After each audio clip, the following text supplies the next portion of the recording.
اسلام زندہ باد، قرآن زندہ باد۔ وجاء الحق وزحق الباطل ان الباطل کان زہوقا، کہ آج حق آ گیا اور باطل چلا گیا، اور باطل ہے ہی جانے کے لیے، باطل ہے ہی ختم ہونے کے لیے۔ جب حق اٹھے گا اللہ باطل کو ضرور مٹائے گا۔ دیکھیں آج افغانستان کے اندر حق اٹھا، اسلام والے اٹھے، دین والے اٹھے، اللہ نے کیسے باطل کو گرا دیا، اور کتنے بڑے بڑے طاقت باطل کو، جو یہ سمجھے نا کہ وہ حضرات دین سے دور ہے، خدا کی قسم اپنے ایمان کو، وہ ایمان کے اعتبار سے خطرہ ہے، کیونکہ انہوں نے حق کی پاسبانی کی، اسلام پر چڑھے رہے۔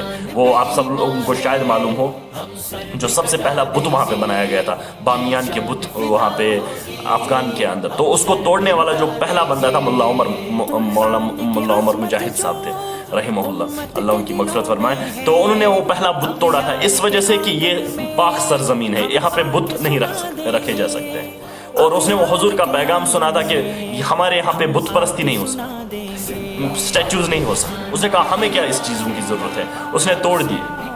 اور آج بھی حضرات اس سے واقف ہو پولیٹکس سے، یا اس جو ابھی ہو رہا ہے افغانستان کا، ہونا بھی چاہیے کیونکہ اسلام کے اعتبار سے بڑی کامیابی ہے الحمدللہ۔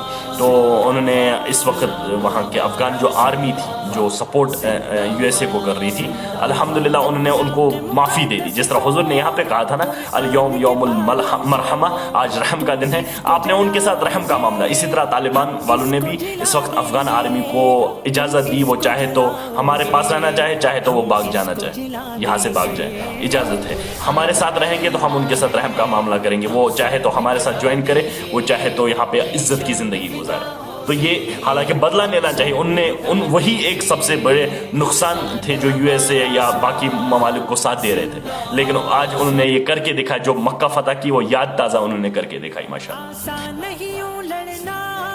اللہ کے شیروں سے ایک عمر تو دیکھے ہو، 100 عمر جگا دیں گے، ایک عمر تو دیکھے ہو، 100 عمر جگا دیں گے۔